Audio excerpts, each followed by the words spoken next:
2007 साली, 2011 साली आणि 2024 साली पुन्हा एकदा साकार झालेली आहे। आणि म्हणूनच त्या विश्वचषकाचं, माझ्या विश्वचषकाचं, जो विश्वचषक माझा आहे ना, त्या विश्वचषकाचं दर्शन मला घ्यायचंय। तो विश्वचषक मला ज्यांनी जिंकून दिला त्या शिलेदारांना मला एक झलक पाहायचंय। मग तो रोहित शर्मा असेल, तो विराट कोहली असेल, तो ऋषभ पंत असेल, प्रत्येकाला पाहण्यासाठी भारतीय या नात्याने मुंबईकर रस्त्यावर उतरलाय।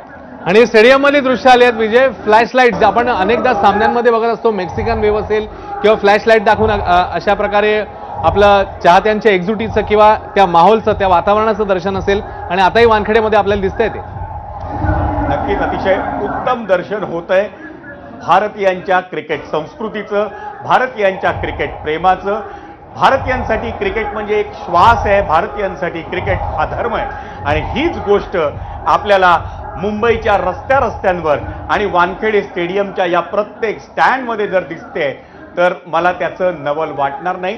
कारण ही मुंबई, जी मुंबई क्रिकेट असोसिएशनला अभिप्रेत आहे, ती कुलाब्यापासून पालघर डहाणूपर्यंत, कुलाब्यापासून कर्जत कसारा, कल्याणपासून कर्जत कसाऱ्यापर्यंत आणि इकडे कुलाब्यापासून थेट नवी मुंबई पनवेलपर्यंत पसरलेली आणि तिथला सारा नागरिक आज या छोट्याशा पट्ट्यात NCA पासून थेट वानखेडे स्टेडियमपर्यंत मरीन ड्राईव्हच्या या पट्ट्यात दाखल झालाय।